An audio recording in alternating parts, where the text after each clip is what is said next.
listen up, because this whole next concept will change your life. It'll make you realize, well, I mean, it's already making me realize all the limitations that exist for me, right?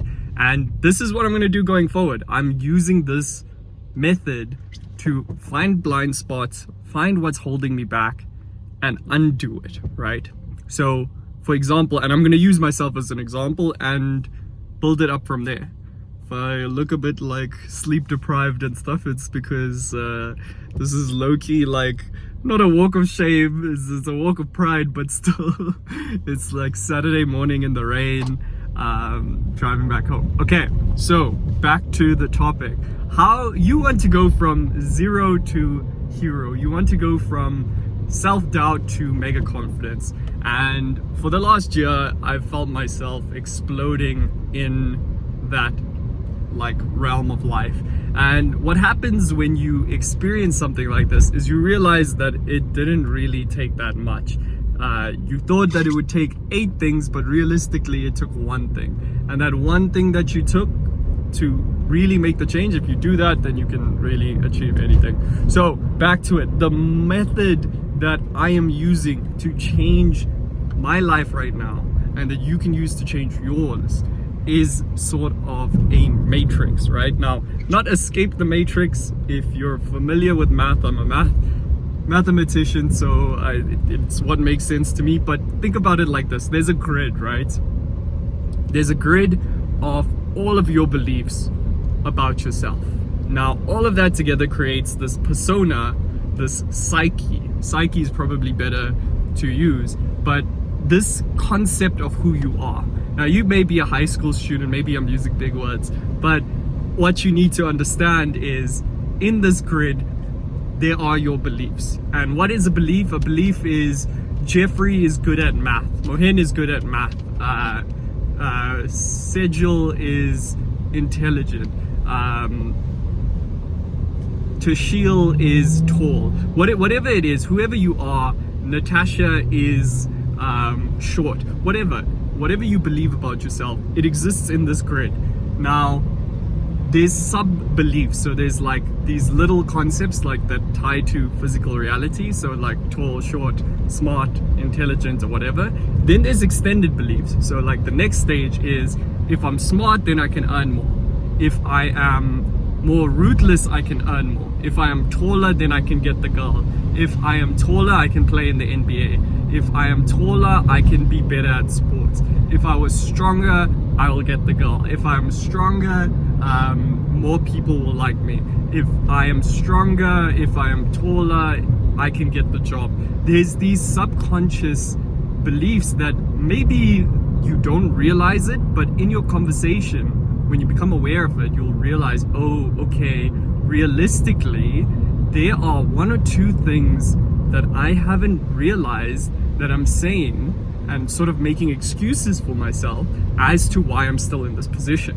Now, this is realistically the hardest part, right? It is awareness. But once you have this self-awareness of what's within your grasp, why you, well, not necessarily why, but what is outside of your grasp, then the next like sentence, which is just all of that is a lie, you decided it, because who told you were too short enough to play the sport? Who told you were short enough or too short to get the girl? Who told you were too small to be a model or whatever? The thing is, all of those beliefs were designed by you. Whether someone else said it or not, you confirmed it. Your identity latched onto it. And while this sounds like it's a lot of you, for me, at a point, I was the smallest kid in the class for the first 8 years of primary school to high school. So the first 8 years of school, right? I was the shortest kid in the class. I used to believe that, like, you know, if I was taller, then, you know, I could do this thing. When I was in university, I believed if I had a car, if I had a car, then I would be living a different life. I would be exploring. I would be doing these things. The truth is, you could be doing all of that now. You could be creating a different way, taking a fresh perspective and seeing beyond the limitation. So let's analyze my belief from when I was in university. I believed if I had a car, I'd be exploring around and I would be seeing more girls, right? That was the excuse, essentially, right? What happened when I got the car? There was no excuse. When I got the car, I had the responsibility of the car. I had to pay for petrol. I had to go and pick my brother up. All of that, like picking my brother up after classes and stuff, took away the time that I could have been exploring and seeing girls and whatever. Imagine now, like, you get the car and then you're still not going around and exploring and seeing girls and whatever. Like, you see that you create these reasons, and this is me. I created this reason to be like, well, I'm not gonna get this thing because of that. Now, how do we change that? What can you do now? If I could go back, I would undo that conversation. Every time someone brings something up, I would be like, nah, I'm getting it now. I'm like, there's no reason why I can't have that now. And I would have made 100,000 ways. I would have flipped the script. I would have been like, you know what? I don't have a car, but girls be driving me everywhere, you know? And that can be true. That can be exactly what you want it to be. You can flip the script on whatever the belief is. And maybe someone's going to call you delusional at first, but the truth is, you have decided before it's happened. That's why it's a belief. A belief is you've decided before it's even happened, and your psyche sort of does this to protect itself, right? It sort of says, okay, well, I'm gonna concede the battle before we even get there. The reason why I'm not running around and seeing all these girls that are prospective partners or whatever is because I don't have a car. I don't have a car, so it's fine. Why even bother? Why even go out and try, you know? But if you said to yourself, you know what, I don't have a car, but these girls be driving me around everywhere. You go out and then you go with that concept and you explore and you enjoy and you give yourself the room to explore and enjoy and learn about the world, you will find and surprise yourself with all of these things, right? I mean, in reality, you get the car and nothing changes, but you have the power to change now. You don't have to wait for anything. And that's the power of like confidence. That's the power of confidence now. What I'm introducing is just one step above, the bird's eye view, one step above, right? If you looked at 3 steps above, 4 steps above, you would be seeing the world in a different light. You'd be the person that would turn negatives into the best possible decisions of their life.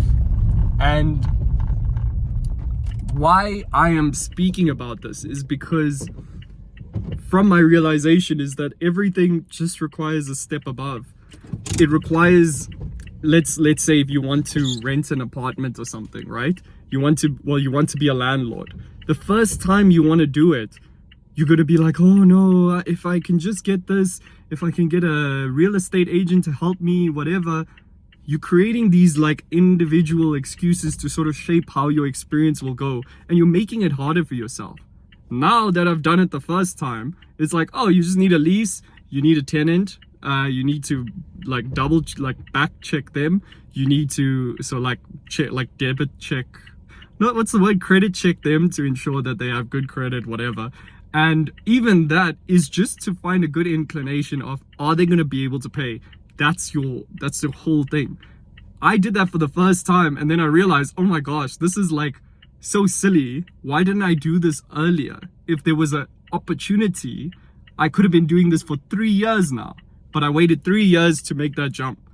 You don't have to make 3 years to make that jump. And for everything you want to do in life, there's that little bit of pressure of an obstacle that you create to prevent it from coming back to you, to prevent it from you, to prevent you from stepping into the person that's able to do it like this. So think about your boundary. Think about that grid of what your limitations are. Is your limitation, okay, I want to be a business person, but you know, first I need to get my degree.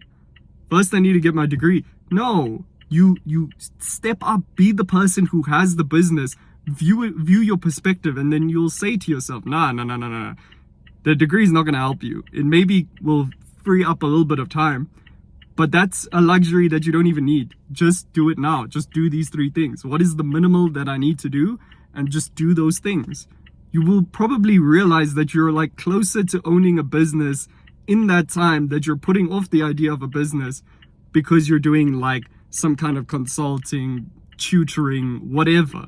You're probably already like on the doorstep of owning a business before you even make the leap. You just don't have that step above you.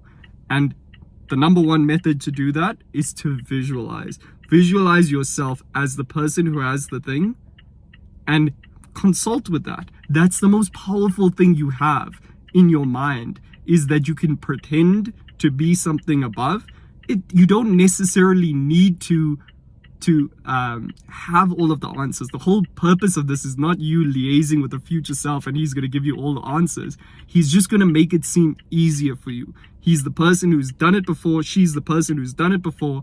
You know, like, okay, I'm stepping into my new role. I want to come in, I want to impress, and I want to get promoted, right? Imagine this lady is the future version of yourself who's done all 3 before.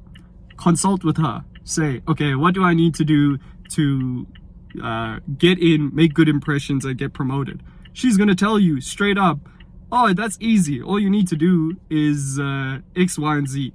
Find a need that's outside of the regular work. Do all your work properly.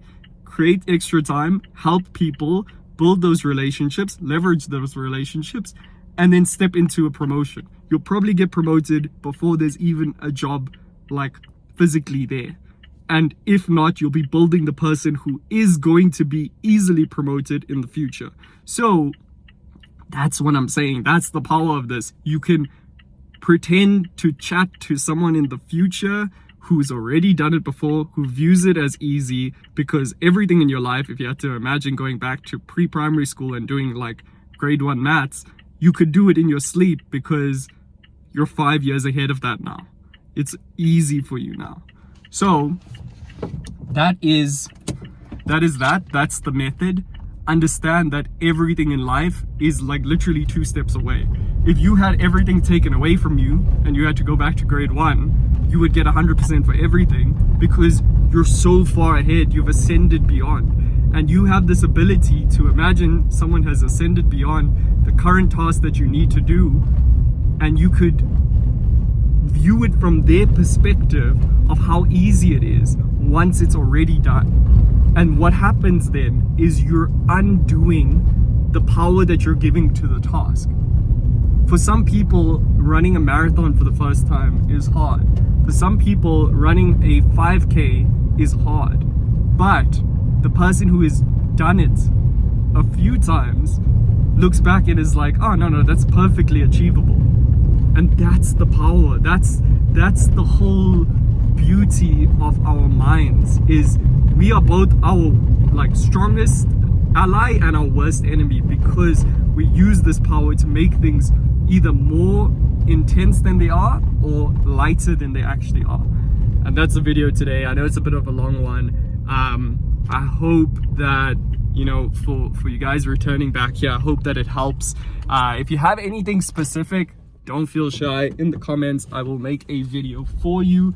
If you have anything that you have direct questions on and it's, you know, burning desire, look back at like the last 5 videos. There should be my email address. Pop me an email, any query, whatever. I'll explain it to you. And understand that in life, sometimes you just need perspective higher up. If you can't give it to yourself, practice and then listen to someone who's done it before. Go to someone who's rented that apartment out. Go to someone who's started the business before. And they're gonna tell you, oh, that's easy. What's the first step that you can do now? Okay, you don't have money to get a bond or whatever to buy a property. That's fine. What can you do now? build the credit score. What can you do now? Learn about property trends, do research about the area. There's so many things you can do, and you'll underestimate yourself before you even get there. So get into the habit of seeing yourself already accomplishing that and feeling how easy it is, and seeing and asking yourself, what can I do now? And that will get you closer. That will get you closer to the better job, the promotion, the love, the everything that you feel is out of your grasp, because realistically it's not. It's like a step away. And yeah, peace.